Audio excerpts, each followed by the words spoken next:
She laughed at his $120 car, but before the sun went down, she would question everything she believed about success.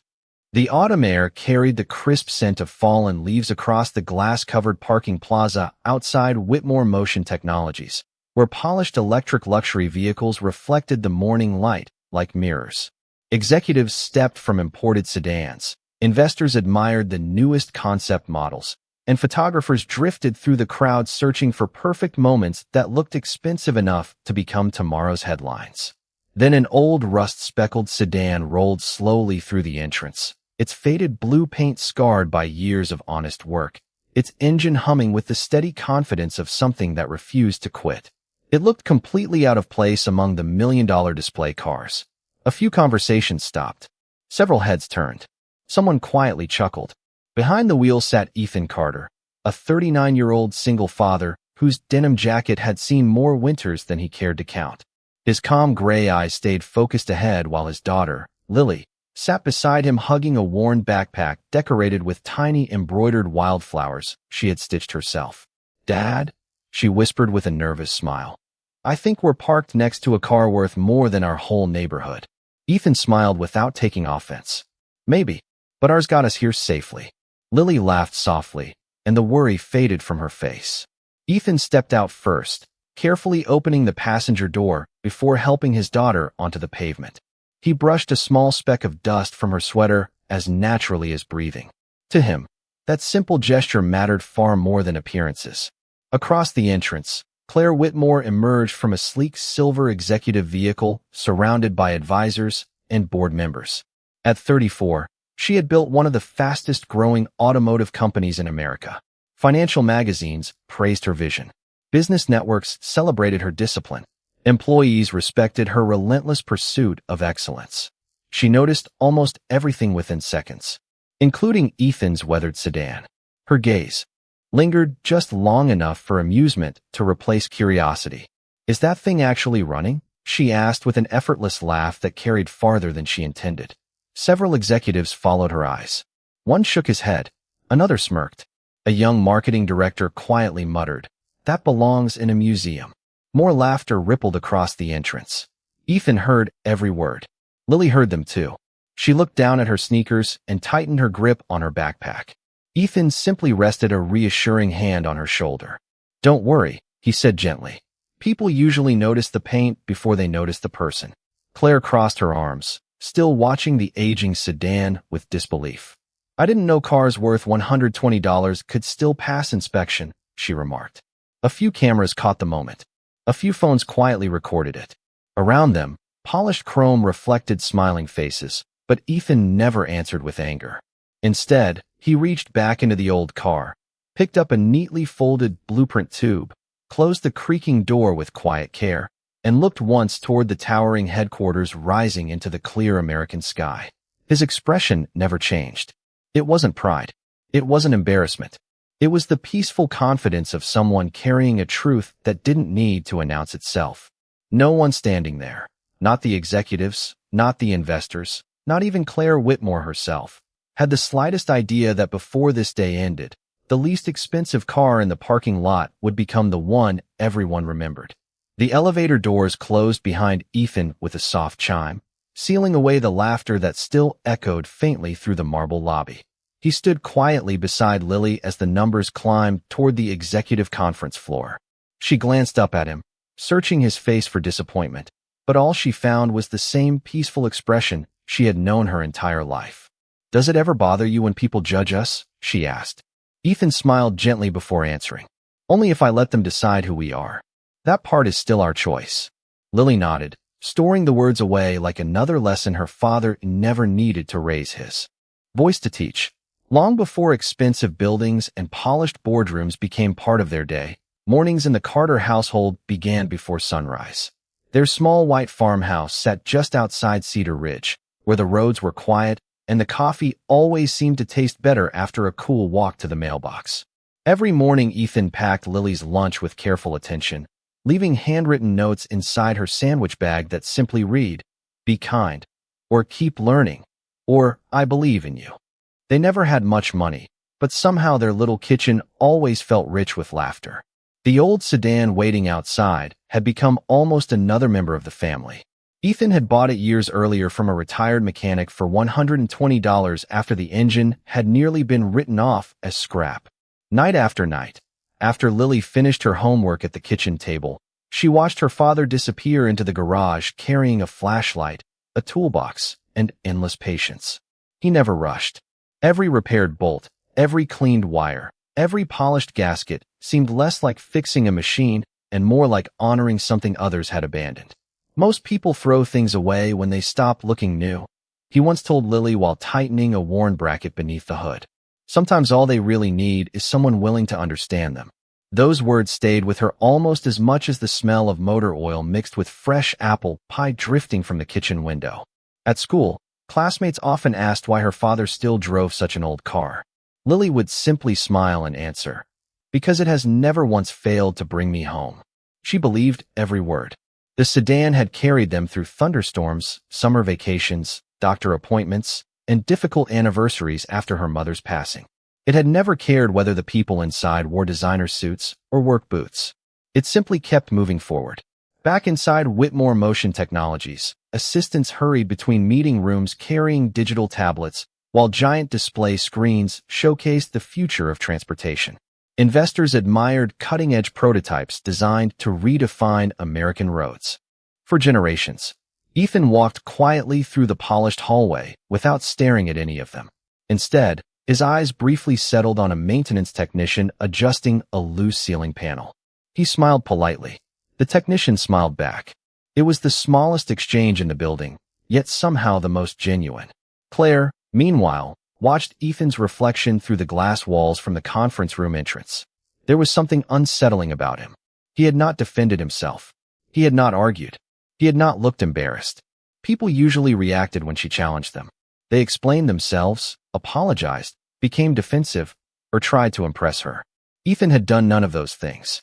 For reasons she could not explain, that quiet confidence lingered in her thoughts longer than the laughter ever had. The conference room overlooked the entire innovation campus through floor-to-ceiling windows, where rows of solar charging stations shimmered beneath the late morning sun. A polished walnut table stretched nearly 30 feet across the room, surrounded by executives, engineers, investors, and department directors waiting for the quarterly strategy session to begin. Claire Whitmore stood confidently at the head of the table, reviewing financial projections displayed across a massive digital screen. Every number reflected growth. Every chart pointed upward. She believed success came from eliminating weakness before it slowed progress. Her assistant quietly approached. "Miss Whitmore, Mr. Carter has arrived for the property discussion." Claire glanced toward the glass doors. "Send him in." Ethan entered carrying the same blueprint tube he had brought from the parking lot. Lily remained outside in the reception lounge with a coloring book and a cup of hot chocolate offered by a friendly receptionist. Ethan thanked her before stepping inside alone. The room grew noticeably quieter. Some executives recognized him as the owner of the aging repair garage located beside one of the company's planned expansion sites. Others remembered the old sedan from the parking lot and exchanged subtle smiles. Claire motioned toward an empty chair. "Please have a seat." Ethan nodded politely, but remained standing. "Thank you. I am comfortable here." Claire folded her hands. "I will be direct. Whitmore Motion Technologies is expanding our research campus. Your garage sits in the center of land we need for the next phase. We are prepared to offer well above market value." Ethan listened without interruption. When she finished, he carefully unrolled the blueprints across the polished table. Instead of property maps, the pages revealed hand-drawn restoration plans for the garage, complete with measurements, structural notes, and a small community workshop designed for local students interested in learning automotive repair. Several executives leaned closer with unexpected curiosity. Claire raised an eyebrow. "You have been planning renovations?" "For nearly 3 years," Ethan answered calmly. "Children in our county deserve a place where they can learn practical skills without worrying about tuition." One executive quietly whispered, "He wants to turn it into a training center." Claire remained composed. "That is admirable. But sentiment does not outweigh opportunity. We can build something much larger." Ethan smiled gently. "Bigger is not always closer." His answer lingered in the room longer than anyone expected. Claire studied the detailed sketches. Every measurement was precise. Every mechanical drawing looked remarkably professional. "Who prepared these?" she asked. "I did." She looked back at him with mild surprise before recovering her businesslike tone. "You have drafting experience?" Ethan simply replied, "Enough to communicate an idea." Before Claire could continue, an engineer hurried into the conference room carrying a digital tablet. His expression was tense. "Excuse me. We have an unexpected issue in prototype Bay 3. The demonstration vehicle stopped responding during diagnostics, and the engineering team cannot identify the fault." Several executives exchanged uneasy glances. The demonstration scheduled that afternoon included major investors whose funding depended on seeing the vehicle operate successfully. Claire took a slow breath.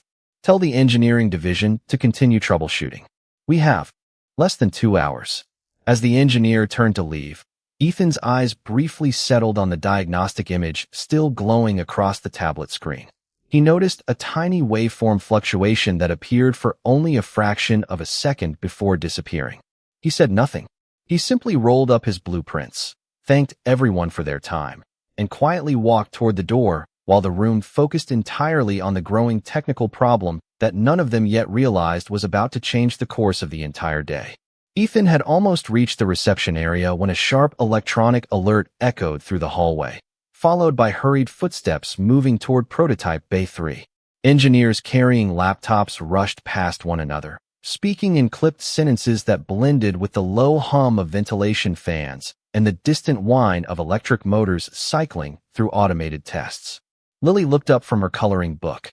"Something happened." Ethan nodded quietly. "It sounds important."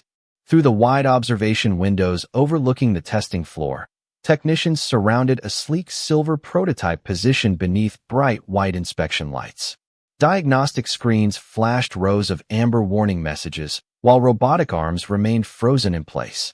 The atmosphere inside the bay had changed completely. Confidence had been replaced by urgency.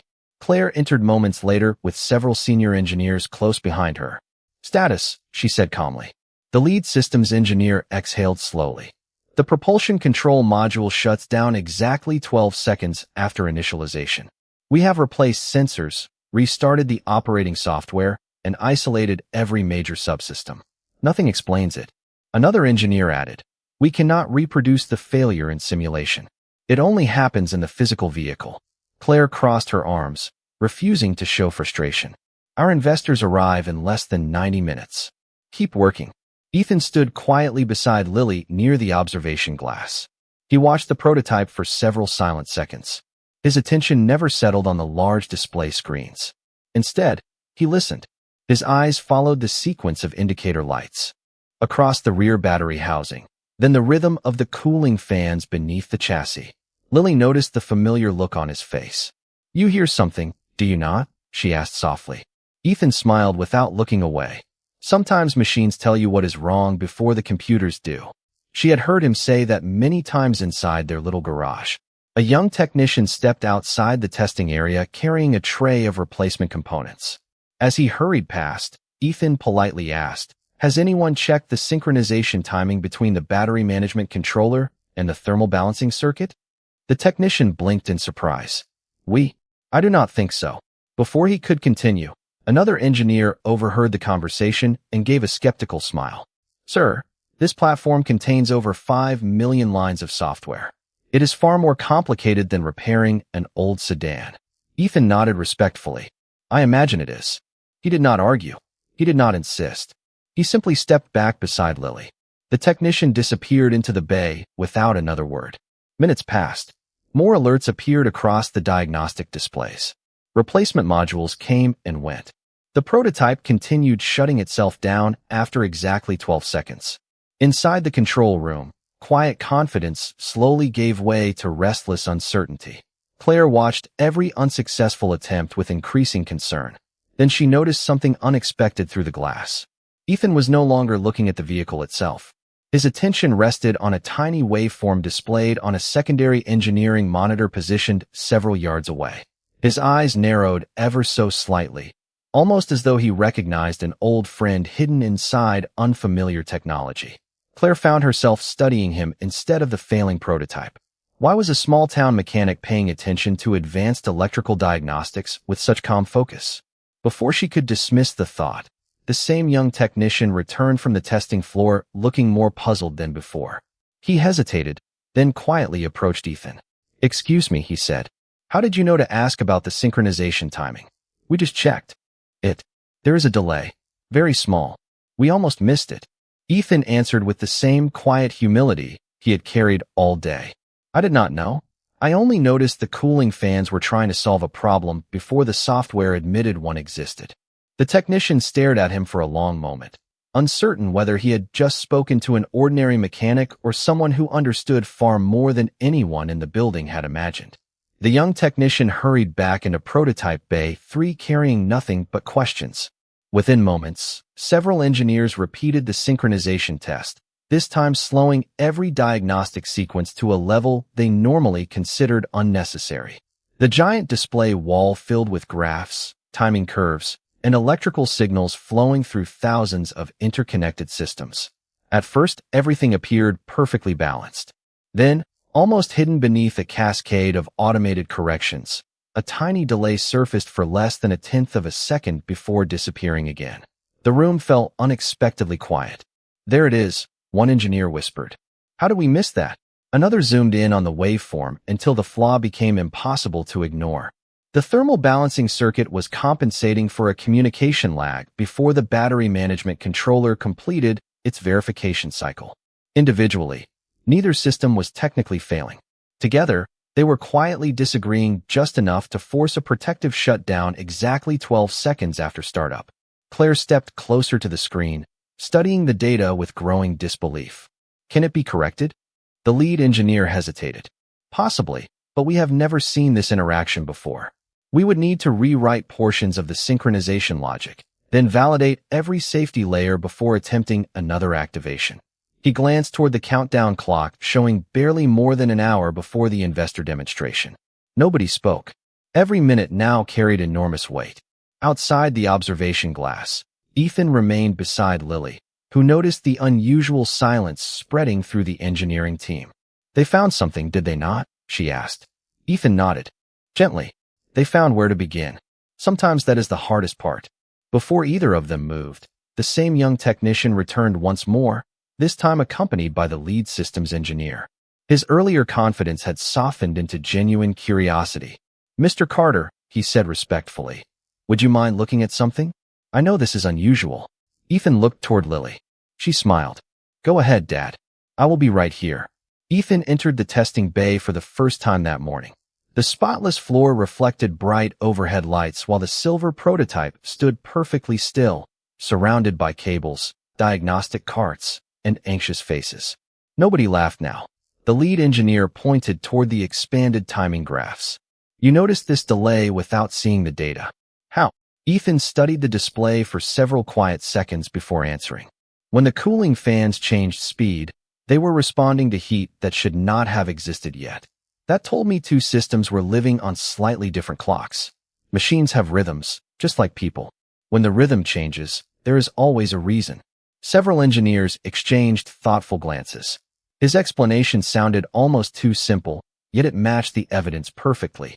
Ethan slowly walked around the prototype, resting one hand lightly on the edge of the open battery compartment without touching any electrical components. He listened again. Then he looked toward the lead engineer. "May I ask one question?" "Of course." "Who decided to prioritize thermal correction before communication verification?" The room became still. The lead engineer blinked. "That architecture was inherited from an earlier development platform years ago." Ethan nodded as though another piece of a puzzle had quietly fallen into place. Claire had been watching every moment from only a few feet away. For the first time since building her company, she found herself observing someone who never tried to impress the room, yet somehow made everyone else rethink what they knew. She realized something that unsettled her more than the technical failure itself. The man she had dismissed that morning was not guessing. He was reading the machine as though it were speaking directly to him, and every calm answer seemed to reveal another layer of knowledge that nobody had expected to find inside a humble mechanic with an old sedan waiting outside. The lead systems engineer remained silent for several seconds before finally answering. That architecture was designed almost a decade ago. The original development team believed early thermal correction would extend battery life under extreme conditions. Ethan nodded thoughtfully. It probably did. Until newer control modules became faster than the timing assumptions they were built around. The explanation was simple enough that everyone in the room immediately understood it, yet none of them had considered it before. Claire looked from the diagnostic screen back to Ethan. You speak as though you have worked with this kind of platform. Ethan smiled politely. I have spent many years listening to machines. He offered nothing more. The engineers resumed their discussion, adjusting parameters and testing communication sequences, while Ethan quietly stepped back toward the observation area. Lily greeted him with a warm smile. Did you help? Ethan gently shrugged. I only shared what I noticed. She grinned. That usually means you solved half the problem. Before Ethan could answer, the company historian, an older employee named Harold Benson, entered the engineering floor carrying several archived design binders requested for reference. As he passed the observation window, he glanced toward Ethan, then suddenly slowed. His forehead tightened with confusion. He looked again, longer this time. Excuse me, Harold said softly. Have we met before? Ethan offered a friendly smile. I do not believe so. Harold continued studying him, searching through memories that had gathered dust over many years. Then his eyes widened almost imperceptibly.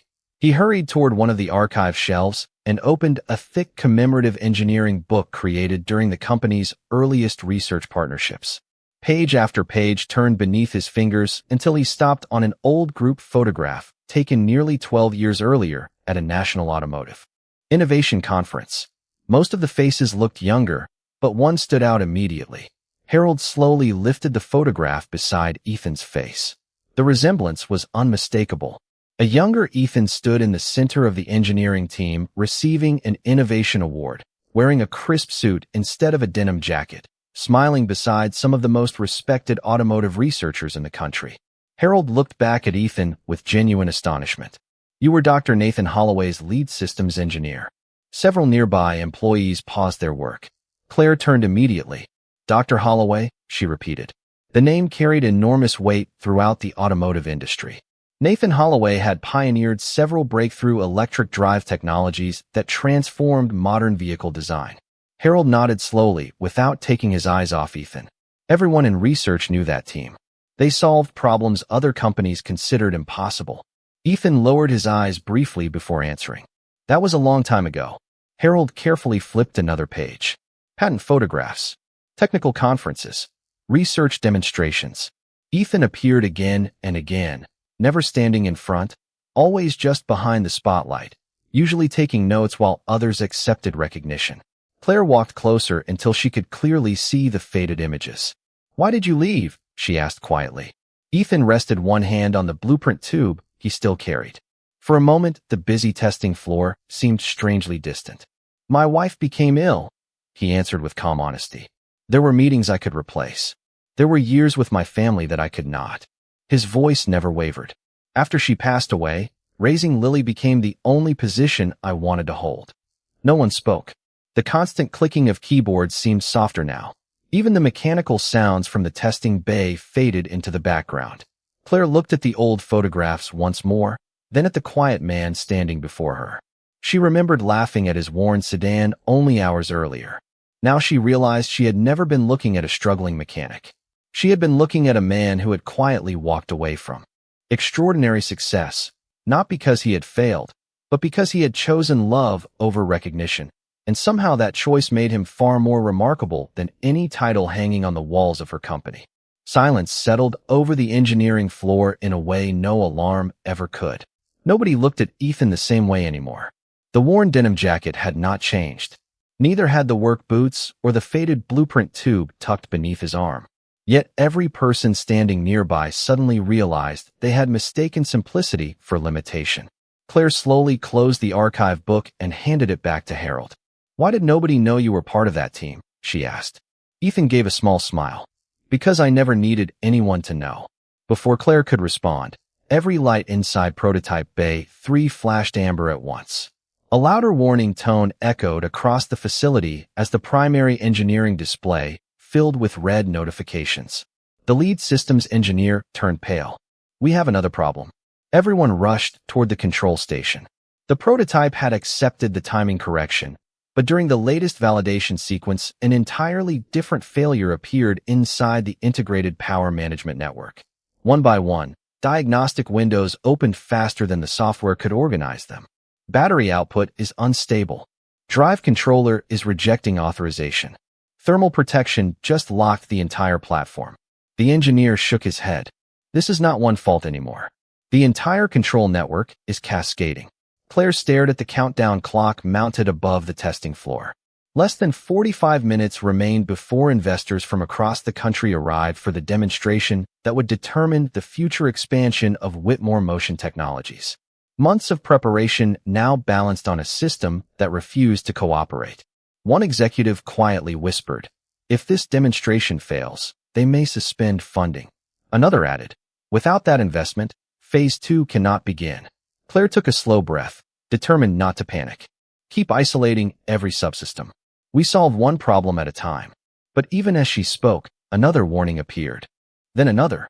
The prototype seemed to be protecting itself against a chain reaction no one fully understood. Engineers typed faster.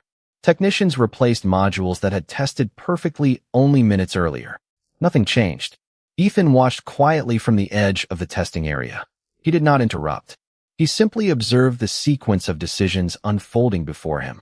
Lily looked at her father with familiar confidence. "You know what they are missing?" Ethan answered softly. "I know what I would check next." She smiled. "Then why are you waiting?" He looked around the room, filled with talented people working as hard as they could. Because respect begins by giving others every opportunity to solve their own work. Several more minutes passed. The room grew heavier with every unsuccessful attempt. Finally, the lead systems engineer stepped away from his console and lowered his shoulders. "I am out of ideas." No one answered. Claire slowly turned toward Ethan. For the first time since they had met that morning, there was no distance in her voice and no trace of pride. "Mr. Carter," she said quietly, "I owe you an apology for judging you before I knew you." Ethan simply nodded without speaking. Claire continued, her words carrying through the suddenly silent engineering floor. "Right now my responsibility is to every employee in this building and every family depending on this company. If you see something that we do not, I am asking for your help." Ethan looked toward Lily. She gave him a gentle, encouraging smile that reminded him so much of her mother it almost took his breath away. He looked back at Claire, then at the motionless prototype waiting beneath the bright inspection lights. "Very well," he said calmly. "But before anyone changes another line of software, I would like everyone to stop looking at the error messages and start listening to what the vehicle has been trying to tell you since the very first time it refused to move." The room became so quiet that even the software of the cooling pumps sounded unusually loud. Ethan walked slowly toward the prototype without rushing anyone. He did not reach for a keyboard. He did not ask for administrative access. Instead, he rested his eyes on the vehicle itself, circling it once with the patient curiosity of someone greeting an old friend rather than confronting a complicated machine. Every engineer watched without speaking. Claire stood beside the lead systems engineer, resisting the urge to interrupt. Ethan finally stopped near the rear battery enclosure and asked one simple question. "Would someone please disable every automatic diagnostic routine for 60 seconds? Several engineers exchanged uncertain looks. "That will leave the vehicle without active monitoring," one replied. Ethan nodded. "Only for 1 minute.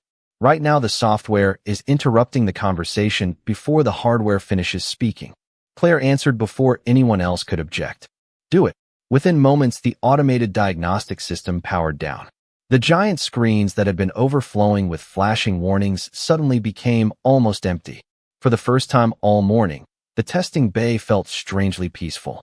Ethan closed his eyes for a brief moment as the prototype completed its startup sequence. The electric motors produced a faint harmonic tone that echoed softly through the room. He listened carefully. 12 seconds passed. This time the shutdown happened again, but instead of watching the warning messages, Ethan looked toward a tiny auxiliary status indicator hidden beneath the rear service panel. A single green light blinked twice before fading. He smiled gently. "There you are." The lead engineer looked puzzled. "What did you see?" Ethan pointed toward a secondary communication bridge located between two control modules. The vehicle is not protecting itself from a battery problem. It is protecting itself from conflicting identities. Two controllers believe they are both responsible for the same authorization sequence. They spend 12 seconds waiting for each other to surrender control. Neither one ever does. The engineering team immediately opened the communication map. Within seconds, their expressions changed. Deep inside the software architecture, an obsolete compatibility layer copied from the older development platform had remained active even after newer controllers had been installed. Both systems were attempting to validate the same command simultaneously. The conflict had never appeared during simulation because the testing environment automatically synchronized internal clocks. Only the physical prototype revealed the disagreement. "Remove the legacy authorization bridge," Ethan said quietly. "Allow only one controller to introduce itself." Fingers flew across keyboards. Code was reviewed line by line. A senior software architect suddenly leaned back in disbelief. He is right. The compatibility layer should have been retired 2 years ago. Claire watched as the correction was applied. No one breathed while the prototype began another startup cycle. 5 seconds passed, then 10, then 12. The shutdown never came. 15 seconds, 20, 30. The cooling fans settled into a smooth, steady rhythm. The battery indicators glowed a calm green. Finally, the prototype rolled forward under its own power with graceful silence across the polished testing floor. No alarms sounded. No warning lights flashed. It simply moved exactly as it had always been designed to move. A wave of astonished relief swept through the room. Engineers who had spent weeks chasing invisible problems looked at one another with quiet smiles. Several instinctively began clapping before realizing what they were doing. Others simply stood speechless. Claire remained completely still, watching the vehicle glide beneath the bright lights while her reflection shimmered across its polished surface. That morning she had measured Ethan by the age of his car. Now she had watched him solve, with humility and patience, the very problem that had brought an entire company to the edge of failure. In that unforgettable moment, nobody in the room noticed the luxury vehicles outside the glass walls anymore. Every eye was fixed on the quiet father whose greatest strength had never been the brilliance of his mind alone, but the grace with which he had chosen to carry it. The prototype completed its final validation without a single warning, and moments later the first group of investors entered the demonstration hall. They watched as the vehicle accelerated smoothly across the polished track, responded flawlessly to every command, and returned silently to its starting position.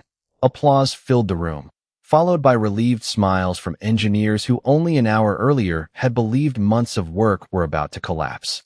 Claire thanked the guests for their confidence, but while everyone else celebrated the successful presentation, her thoughts remained fixed on the quiet man standing near the back of the room beside his daughter. He accepted no attention, asked for no recognition, and seemed perfectly content simply watching the engineers enjoy the success they had worked so hard to achieve. After the demonstration ended and the investors departed, Claire requested that every employee gather in the central atrium before returning to work. Hundreds of people gradually filled the open space beneath the glass ceiling where sunlight poured across polished stone floors. The same employees who had laughed that morning now stood shoulder to shoulder in respectful silence. Claire stepped forward, took a slow breath, and looked directly at Ethan. "This morning," she began, "I made a mistake that had nothing to do with business. I judged a man before I knew his story. I measured someone by what he drove instead of by the character he carried. Today, that same man quietly helped save a project that countless talented people, including myself, could not solve alone." She paused as the room remained completely still. "Mr. Ethan Carter, I am sincerely sorry." No cameras flashed. No one whispered. The apology carried more weight because it was offered without excuses. Claire continued, "Our company believes innovation changes the future. Today you reminded us that humility does the same." She reached into a presentation folder and removed the property purchase agreement. Without hesitation, she folded the document in half. Then she folded it again before placing it back inside the folder. "Your garage will remain exactly where it belongs," she said. "Instead of replacing it, Whitmore Motion Technologies would like to help fund your community training workshop if you will allow us." Ethan looked briefly toward Lily before answering. She smiled with eyes that reflected quiet pride rather than surprise. Ethan turned back to Claire. I would welcome partners who believe every young person deserves the chance to learn. Claire smiled for the first time that day without any trace of pride. Then we would be honored to earn that opportunity. The atrium filled with warm applause, but Ethan simply shook her hand as though accepting kindness rather than victory. A short time later, father and daughter walked back across the parking lot toward the weathered blue sedan, waiting patiently beneath the afternoon sun. Lily looked up at her father with a grin that could brighten any difficult day. Do you think people will laugh at our car now? Ethan unlocked the familiar door and smiled. Maybe some still will. She tilted her head. Does that bother you? He looked across the lot where expensive luxury vehicles reflected the golden light before resting his hand on the roof of the old sedan that had carried them through so many seasons of life. No, he answered softly, because the value of a journey has never been determined by the price of the car. It is determined by the heart of the person driving it. Lily slipped into her seat, and Ethan started the dependable engine that answered with its familiar steady hum.